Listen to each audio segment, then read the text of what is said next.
Thank you, Chairman King and members. Brent Bennett with the Texas Public Policy Foundation, and we really appreciate the invitation to speak today. The main point I want to leave you with today is that data centers can be assets to the grid if the right policies are in place to accommodate and manage their growth. As you can see in Figure 1 on the first page of my written testimony, while demand growth may cause short-term price disruptions, more demand usually leads to lower prices in the long run thanks to economies of scale, and we think that that can be achieved here in Texas as well. Oh, there's a testimony. What does cause higher prices are poor state policies and demand contraction that leave states unable to keep their grid infrastructure up to date. The most important fact about AI data centers in terms of energy is their need for high reliability and high uptime, driven by the need to keep the processors cooled, protected, and running as much as possible. The chips themselves account for about half the cost of an AI data center, while the power infrastructure costs less than 20% of the total. So that means that data centers are willing to pay a lot for reliable power, more than almost any other industrial consumer, and they are doing so at an unprecedented scale, and we can harness that for the benefit of the grid. However, the fact that data centers themselves have high reliability needs does not automatically translate to adequate reliable energy on the grid. Since Winter Storm Uri, the ERCOT region has added more than 30 gigawatts of solar, 20 gigawatts of energy storage, 10 gigawatts of wind, and only 4 gigawatts of natural gas. If that trend continues, a 1 in 10 year winter storm in 2030 could result in multi-day outages and cost tens of billions of dollars. And the socialized costs for reliability and transmission are falling most heavily on residential ratepayers. Figure 2 in my testimony shows how Texas residential rates have risen steadily in recent years, despite historically low fuel prices. We have the 4th best industrial electricity rates among U.S. states, but our residential rates rank only 28th. To address the coming data center demand, Texas must face the problem that the ERCOT market design fails to properly value reliable energy-dense generation and subsidizes intermittent generation with socialized transmission building. Texas has been underbuilding reliable power generation for the past 15 years, and our gas, coal, and nuclear fleet averages over 30 years old. However, and this is a key point, if these market design issues are fixed, data centers can provide the revenue needed to bring the generation fleet and our grid infrastructure into the 21st century and make it more reliable. That revenue that they can bring is really key if it's harnessed properly. One obstacle to making this happen is the net zero emissions targets of the tech companies themselves. As you can see in Figure 3 of my testimony, these companies are already the largest direct purchasers of wind and solar generation in Texas, and TPPF is concerned about this trend continuing. If these companies want to buy wind and solar on the grid to meet their emissions goals, they should pay the full price for doing so instead of socializing the cost of those resources onto other Texas ratepayers. This committee passed a bill last session, House Bill 3356 by Chairman Patterson, that would help address the reliability deficit by making all wind and solar generators pay to perform more reliably. Unfortunately, that bill did not make it to the governor's desks, and the current policies in place are inadequate to solve the reliability problem in our market. We recommend that the House take up that reform again and that the Public Utility Commission revamp its firming rule for new generation by strengthening the penalty structure to ensure that generators actually comply with the rule. Again, if the correct reliability rules are in place, data centers will accelerate the building of the reliable generation that we need, but the opposite will happen if we allow the current reliability deficit to persist.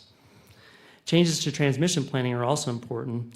While the Public Utility Commission is making strides to better allocate transmission costs, there's a lot that can be done to improve the transmission planning process to minimize the costs that are incurred in the first place.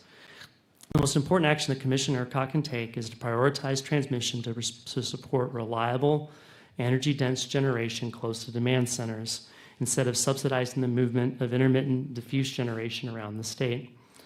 Co-location of generation with data centers, private grids, and hybrid arrangements should all be encouraged to maximize the amount of demand that can be served by both new and existing transmission. We want to say again that the data center boom represents a historic opportunity to remake our electric grid, but we cannot continue with the same policies and hope that we will get different outcomes. And TPPF is ready to help with reforms and looks forward to engaging with the House on these ideas over the coming months. Thank you. All right. Thank you for that testimony. Quick question for Mr. Bennett, and I apologize. I had stepped out and I caught some of your testimony, but not all of it. So apologies if this was clearly stated and I missed it. But I know you're talking about market reforms. You should see that as a priority. Do you have more specific ideas about like, what exactly a market reform that would be good policy would look like in the ERCOT area? We think that fundamentally that the generation mix has been so heavily weighted toward wind, solar, and storage that that's one of the reasons that we are struggling, that we're going to be struggling to meet with demand growth, and that we're concerned about the reliability of the system going forward. So there has to be, in some way, a means to, reduce the revenue going to wind and solar and increase the revenue going to reliable generation, because the single market clearing price as it exists right now pays all generators as if they have the same reliability value. And so the firming proposal that we've put forward in the past is a mechanism to do that. We're open to other ideas, but we see that as kind of the necessary step in order to get that balance more in place. And even though there's more gas coming into the interconnection queue now because of data center demand, the queue is still about 70% solar and storage. And we're very concerned about, again, the winter reliability issue going forward if that continues. Okay, understood. So, when we talk about market reforms, I think back to the 2023 session. This committee spent a considerable amount of time discussing a possible market reform called the PCM, or Performance Credit Mechanism, and ultimately the legislature decided not to do that, or did it, but adopted with very stringent guardrails that made it all but irrelevant. So I think it's just a difficult thing to do given the number of stakeholders involved and people's various interests. But I would just add, with respect to renewables, and I understand TPPF's position on renewable energy, but I haven't looked at the the ERCOT app today, but when I've looked at it recently, I see daytime hours, more than half the generation on the grid is wind and solar, which is keeping prices low, and that's part of the challenge, right? The prices are lower, which is good for ratepayers, but it also is a challenge for dispatchable generation, right? Because they got to achieve a certain price point to make the investment viable for their shareholders, essentially, right? Right. You would agree with that? Yeah. Yes, we agree with that. But would you also agree that having this abundance of renewable energy is also allowing dispatchable generation to be able to do needed maintenance in spring, summer months, and go offline so that they are in better position to stay online in the winter months when we really need reliable dispatchable generation in many cases? Sometimes that's true, but again, the intermittency of those resources makes it so that the maintenance windows are actually getting shorter than they used to be. That was one of the things ERCOT did, was changing the planned maintenance windows to shorten them a couple years ago.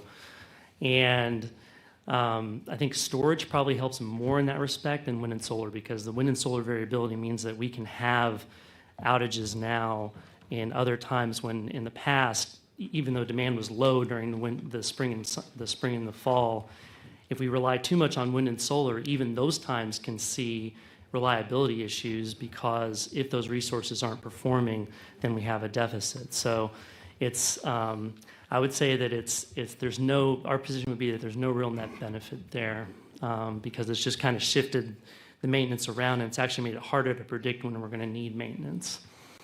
Okay. Well, I'll tell you that's the first I've heard that. I talked to a lot of generation companies, and they have told me that the wind and solar, the other forms of generation allowing their plants to come offline and do needed maintenance is critically important, because that was one of the challenges in Winter Storm Uri, of many challenges, but there were some plants offline because of maintenance issues. So I appreciate the dialogue. Thank you.